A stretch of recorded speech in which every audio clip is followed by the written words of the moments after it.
Welcome to Sentimental Simmer, a podcast made for emotionally attached simmers and storytellers with wild imaginations. I'm your host, Gloria, and I run Yellow Llama Co., a planner shop made to help simmers play with purpose. Every week, I talk all about things sim life planning, storytelling, and memory keeping. I'll also brainstorm new ways to obsess over our pixel people, whether they be in The Sims or another life sim game. And now let's get into it.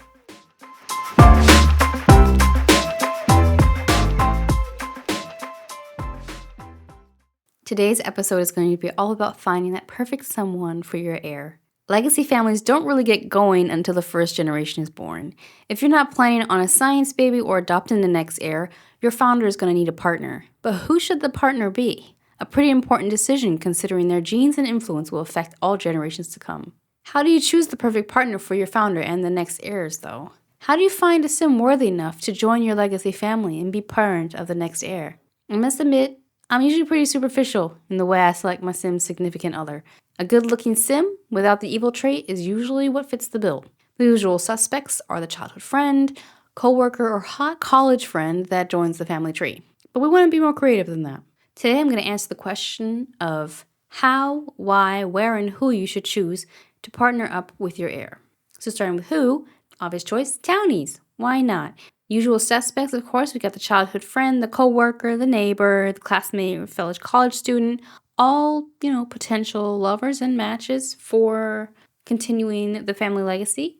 I think really fun would be to match them up with maybe the male person, a barkeeper, or a maid. A really fun way to choose the heir. What I haven't actually done a lot in my own gameplay, but I think is actually really powerful, is if you choose a pre-made to be part of the family. So basically introducing lore that already exists into your legacy family. So for example, your heir or your founder marries Bella Goth, or we marry into the Landgrab family. You could avenge past Sims when you connect bloodlines with the Landgrabs and, take their money and then all Robin Hood style, give it to the poor. I think if you were to do that, if you were to incorporate your family, like connect it with a family that is already part of the history of the game, that can also help influence your family's story and where it goes. Another obvious place where you can find Sims is on the gallery. You could check out the Beloved Sims website that I created, and I actually made a pseudo dating site called Love Finder on that page, where you'll find unique Sims that I've created that are looking for love. I made them all myself, and I made sure that they had their own personality, they have some skills already, and they're CC free, so you can download them on the gallery and add them to your game. You could also create a sim in CAS, so you could make one that's just randomized. You can just roll the dice on the face, on the body, and on everything, and including the traits and the personality. Or you can go in with a plan, like maybe you wanted to create a sim that will, have an influence on the heir and add conflict to the family and influence the heir in a way that maybe the parent wouldn't be so happy with. So you're going to have maybe a mother-in-law that's not so happy about the heir's choice. If you have a legacy that's just not looking great and aesthetics are important to you, you can try to make a really pretty sim to, balance the genetics moving forward. So that's the who. You can do townies, find someone off the gallery, or create your own sim. If you want to find a sim, so the question of where to find the match, you could use dating apps in The Sims 4. So for example, we have the Meet and Mingle app by Lumpino, which is part of their relationship and pregnancy overhaul collection, but you can also get this mod separately. And it gives your sim a dating profile that you can fill out. You can go on dates. These can be completely blind dates. These could be semi-blind dates where basically the sim texts you and asks if you want to go on a date, so you can already see like a small icon photo of what they look like and decide if your sim would be interested in that or not. Or you can pick a sim based on filters that are based on their traits and personality and things like that. You could also get the Simda dating app by Little Miss Sam, which gives you the option to have a blind date, a one-night stand, or a specific date. So that would be a sim where a date where you can choose the sim from, I guess, all eligible sims.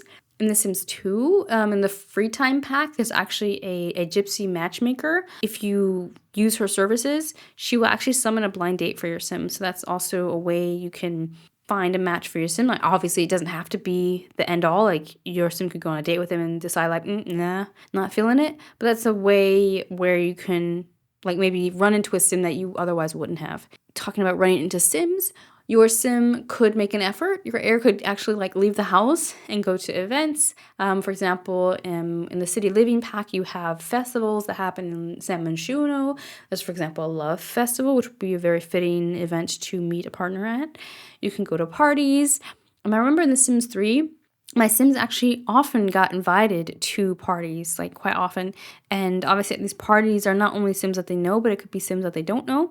And so it's a great way to, find a partner even and get to know some new people.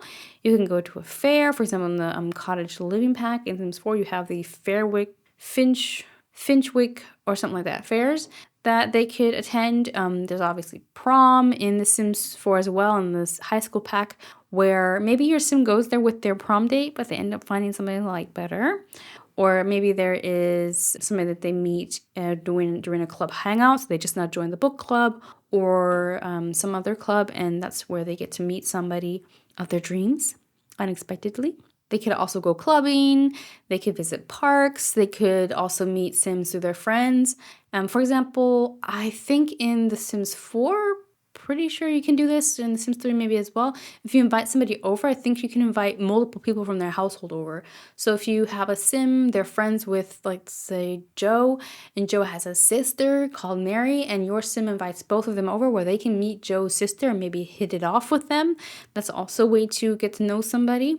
In terms of how, you could have the parents of the heir just arrange things for them. So it could be an arranged marriage or union where the parents have certain criteria, like it's super important for them that the family, the legacy family path is really followed and that vision is upheld. So they decide on who their heir gets to, mingle with and actually, continue the family with. Or some meet cute ideas. So, in terms of how they meet, you could have two Sims that they both have animals, like dogs, for example, and they both go to the pet park and their dogs interact, and then, that's how they get into a conversation.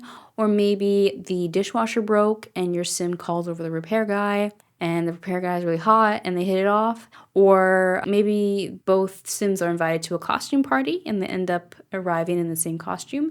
And so your heir Sim is like, oh wow, it's curious, funny. And they get into a conversation and, it's history from there. Maybe you can have your Sim sit on a bench in a park or on a picnic table and you just wait to see which Sim sits next to them.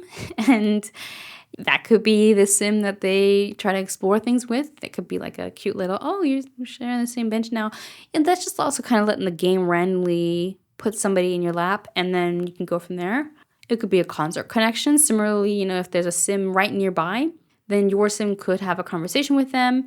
And yeah, it could be somebody they're attractive with if they have good, dynamics. Talking of dynamics, you could choose, so coming to the why of why this partner, why this Sim to match with, you can use the attraction system from the wonderful Whims mod by Turbo Driver to determine if two Sims are meant for each other.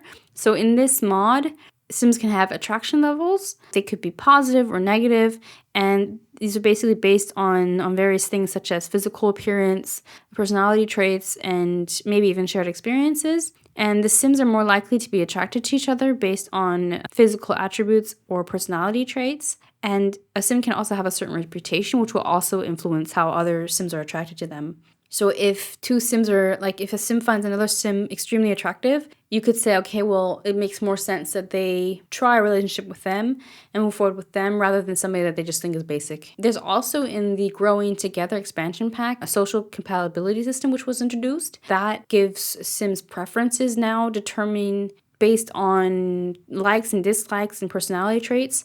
Sims can have preferences. There's a compatibility, so people can be super compatible, they can be absolutely incompatible, and based on that, you can choose the partner. So you might want to say, okay, yeah, my heir has to be actually compatible with the person that they're going to be dating. That is what makes sense. Or maybe you want to make things hard for them. Maybe they find somebody super attractive from the Wonderful Whims mod, but the compatibility sucks, and so yeah, they're just coming to work for it.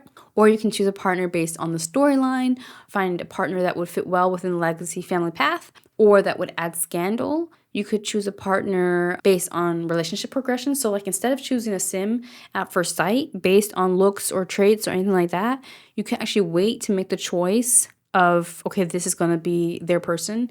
You wait to make that choice until the heir has actually had a certain amount of time with them. So they've had a certain amount of dates.